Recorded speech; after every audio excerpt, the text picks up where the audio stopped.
Hi children, welcome back to the class of Reela ma'am. We are children at the chapter on quadrilaterals.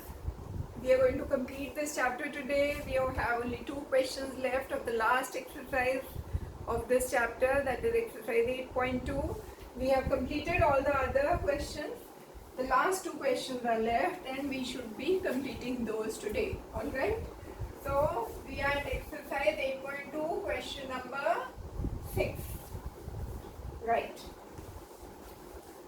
What does the question read, children? It says that show that the line segments joining the midpoints of the opposite sides of a quadrilateral bisect each other. That is, they have given you a quadrilateral and you don't know what kind of a quadrilateral it is. Alright. So this is the quadrilateral A, B, C, D. Fine.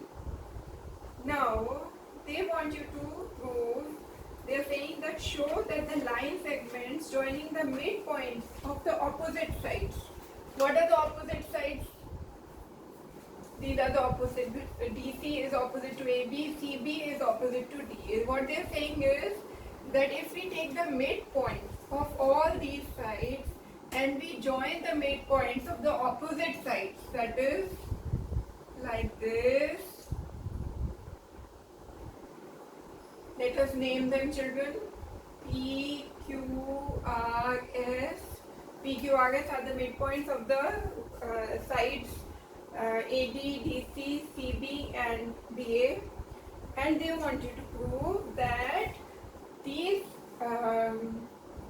line segments which are joining the midpoints of the opposite sides of this quadrilateral are bisecting each other. That is, what do they want you to prove? They want you to prove, if this is the point O, point of intersection, they want you to prove that QO is equal to OS, bisecting means dividing it into 2 halves, and PO is equal to OR. They want you to prove this, right?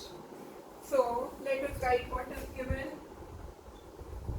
Given is that P, Q, R and S are midpoints of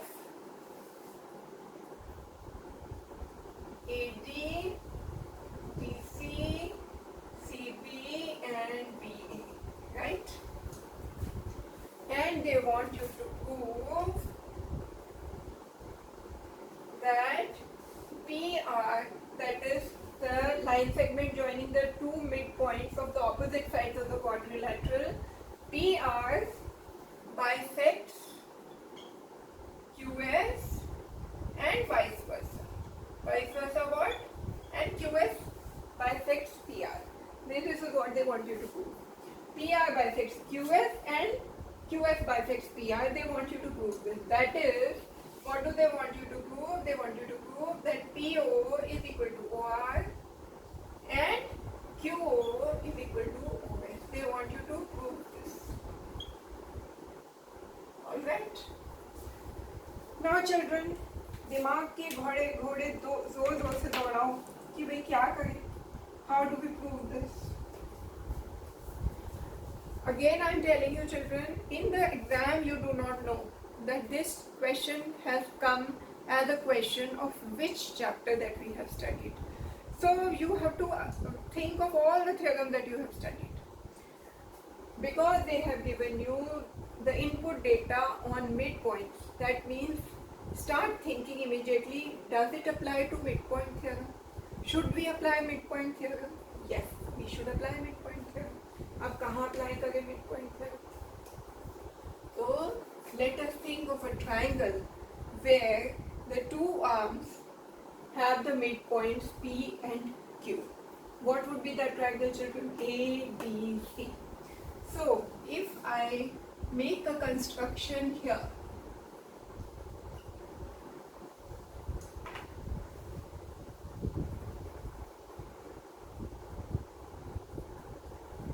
this is the point C, A, B, C, D, F. So if I let us do a construction diagonal AC. Diagonal AC. Now children, join P and Q. Now in the triangle ADC children, triangle ADC, what do you find? P and Q are the midpoints of two sides of this triangle. So by the midpoint theorem, PQ is parallel to AC and PQ is half of AC, right? So in triangle ADC, what do you see? PQ, P and Q are midpoints of AD and DC. AC is the third side, so this implies PQ is parallel to AC and PQ is half of AC, right? Yes. Now similarly children, consider the triangle ABR. Okay? Earlier which triangle did we consider? We considered ADC, now we are considering ABC. Consider the triangle ABC. In triangle ABC, what do you find? S and R are the midpoints of two sides of this triangle. S and R are midpoints of two sides of this triangle, that is AB and BC. AB and BC, right? And AC is the third side of this triangle, triangle ABC. That implies SR is parallel to AC and SR is equal to half of AC, right? This was by midpoint theorem and this is also by midpoint theorem, right? Now what children? From 1 and 2, what do you get? PQ is parallel to AC, SR is also parallel to AC, implies PQ is parallel to SR. From 1 and 2, PQ is parallel to SR, right? Similarly, PQ is half of AC and SR is half of AC, means PQ is equal to SR. That is one set of opposite sides is equal and parallel, therefore PQSR is a parallelogram. This implies PQRS is a parallelogram. Why? Because one pair of opposite sides is equal and parallel. So PQRS is a parallelogram, right?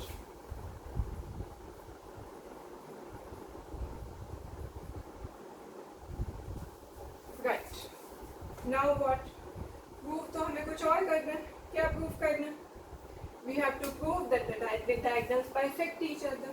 So now that we have this information that PQRS is a parallelogram, how do we use this information to prove that PR is a bisector of QS and QS is a bisector of PR? We do this by considering these two triangles, children, PQO and SOR. Let us consider these two triangles. This triangle and this triangle, right? So let us do a partition of this board so that we have place to write, children. Okay, so consider the triangles, triangle PQO and triangle SRO.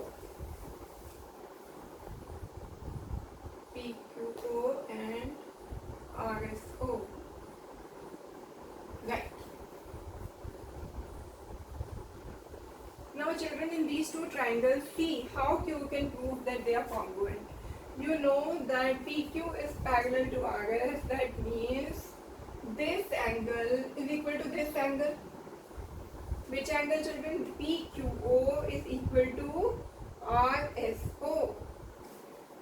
So in this, what do you write?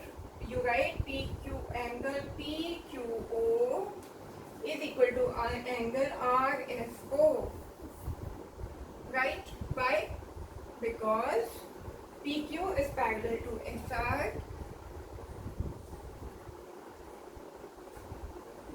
PQ is parallel to SR, and which is the transversal? QS is the transversal. And these angles are what, children? These two angles are alternate interior angles, which are equal.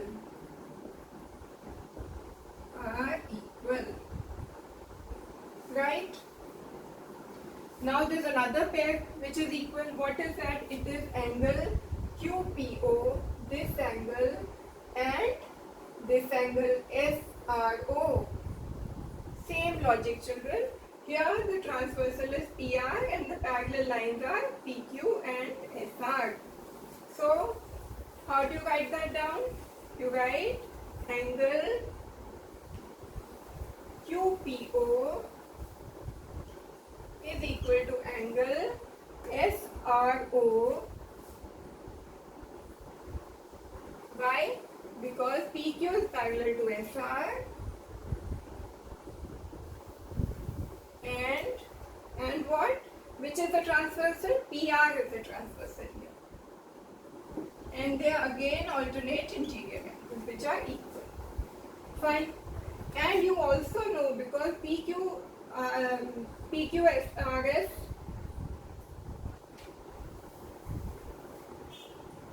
PQRS is a parallelogram, so opposite sides are equal and parallel, so that means PQ is equal to SR. So another information that I have is that PQ is equal to SR. Now children, these two triangles are congruent because angle, side angle, this is angle, and this is side. So by ASA, these two triangles are congruent. Therefore, triangle PQO is congruent to triangle RSO. Why? Because of ASA congruency rule. Alright. Now you can check also, children, PQ is equal to RS, right? QO is equal to SO, right? And PO is equal to RO, right? So you have proved that these two triangles are congruent, and by CPCT, by PO, this implies PO is equal to OR and QO is equal to OS by CPCT, because PO, OR, QO and OS are all corresponding parts of two congruent triangles. And what are those two congruent triangles? Those two congruent triangles are PQO and RSO. Hence, because PO is equal to OR and QO is equal to OS, that means QS is bisecting PR and PR is bisecting QS. Hence, proved. Okay?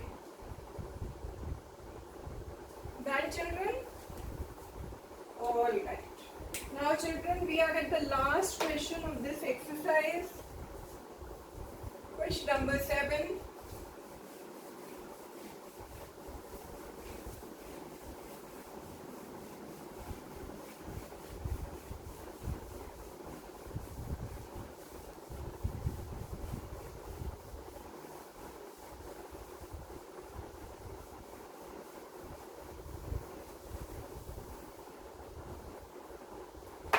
Yes, let's take up question number 7, children.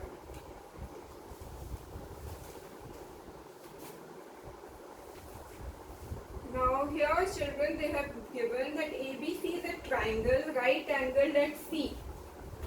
So let us draw a triangle like this. where we have been given that the triangle is right angled at C. That means we name it like this. Alright? This ABC is a triangle right angled at C. A line through the midpoint M. M is the midpoint of hypotenuse AB. Alright, so this is M. A line through the midpoint M of hypotenuse AB and parallel to BC. Parallel to BC, that is, this is a line which is drawn from M parallel to BC, intersects AC at the point D. Alright.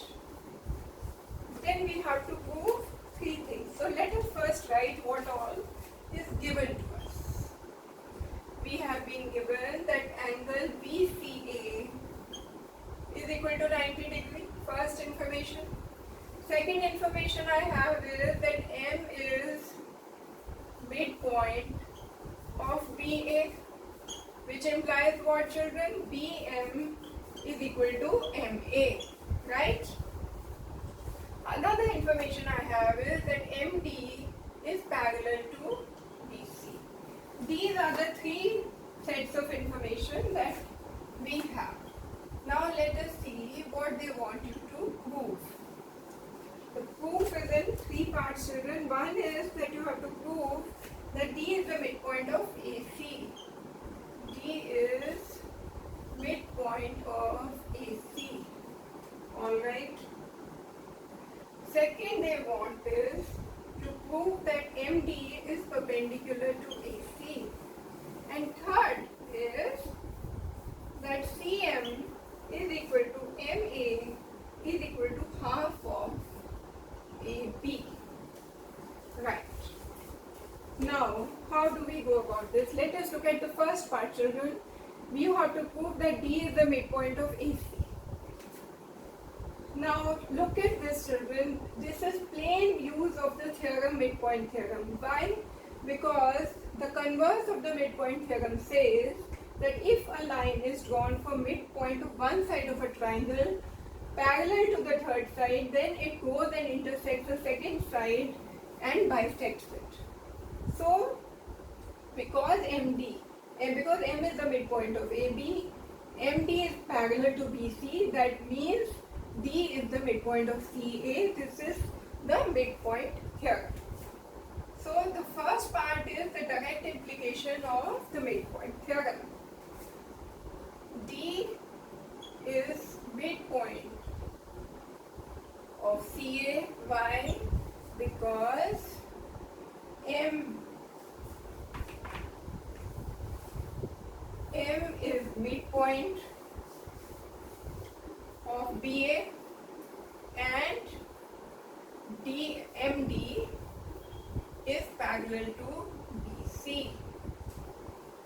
Therefore, in triangle ABC, D is MD intersects MD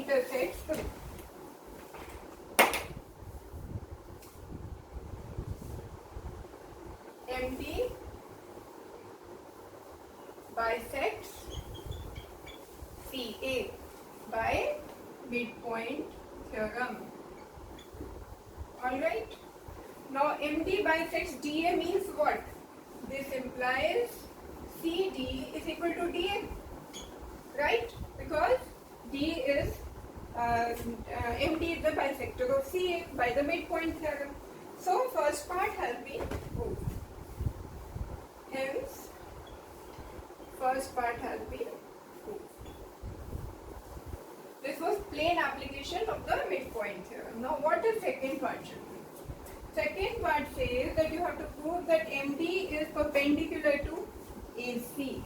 How do you do that? You know that BC is parallel to MD by this was given to you. BC is parallel to MD. Now if these two lines are parallel and AC is a transversal, that means children by the corresponding angle ADM is the corresponding angle of angle ACB, that is angle C. So angle ADM is equal to angle C is equal to 90 degree. Why? Because MD is parallel to BC, and what is the transversal, children? AC is the transversal. Two parallel lines transversal intersecting them, and these two angles ADM and angle C are corresponding angles. Angle ADM and angle C are corresponding angles which are equal. Right? This you've got from the lines and angles, where we learned the theorems on parallel lines being intersected by a transversal. Hence, you have proved that angle ADM is 90 degree, which implies that MD is perpendicular to CA. Right? Hence, second part has been proved. Yes. Now we come to the third part. What does the third part want of you, children? It wants you to prove that CM is equal to MA is equal to half of AB. I already know, children, that M is the midpoint of BA, and therefore BM is equal to MA. That means MA is equal to half of AB, isn't it? This is already given to you. So, as M is midpoint of AB, it implies BM is equal to MA is equal to half of AB. Right? Now what further do we want to prove in this? They also want you to prove, children, that CM is half of AB. Now what is CM here? This is CM. Let us draw this CM. They want you to prove that CM is also equal to half of AB. That means basically they want you to prove that CM is equal to MA. If CM is equal to MA, MA is already equal to half of AB. So you have to prove that CM is equal to MA. How do you prove that? You can prove it by proving that these two triangles are congruent. Then by CPCT you can prove that CM is equal to MA. Now can you prove, children, these two triangles to be congruent? Let us see. Consider triangle CDM and triangle ADM. What do you find in these two triangles, children? You know that angle CDM is equal to angle ADM. Both of them are 90 degree. Right? One information you have. You know that MD is equal to DM. Common side. What more information do you have on this, children? You have one side equal, one angle equal, this angle, and you also have CD is equal to DA because you have proved that D is the midpoint of CA. So you also have this information that CD is equal to DA. Now, side, angle, right? Side, this is a side, children, this is another side, and this is an angle, right? So, by SAS, right? Two sides and an angle. This is the angle, children. This is the common side, and this is another side.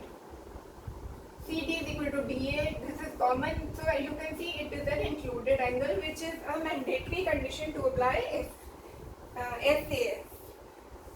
A should be an included angle. So you write down here that this is an included angle. Therefore, triangle CDM is congruent to triangle ADM, which implies, children, that by CP, CM is equal to MA by CP, corresponding parts of congruent triangles, which implies that BM is equal to MA is equal to half of AB and which is equal to CM. Hence, the third part is also proved. Right? Now children, this brings us to the end of the chapter on quadrilaterals. You have, although the exercises children have been only 2, questions have also not been too many, but each question is a different concept altogether. Although it's only about application of theorem, but you have learned so many theorems by now on parallel lines, on congruent triangles, midpoint theorem, parallelogram theorems, and application of all these theorems have been used in all these questions. So every question is different. You need to practice each question 2-3 times so that you are able to grasp the concept altogether and apply all the theorems wherever which one is needed. So children, I would again request you to keep practicing so that any tweak in any of these questions appears in the exam, you are able to crack it. Have a wonderful day ahead children. All the best to you.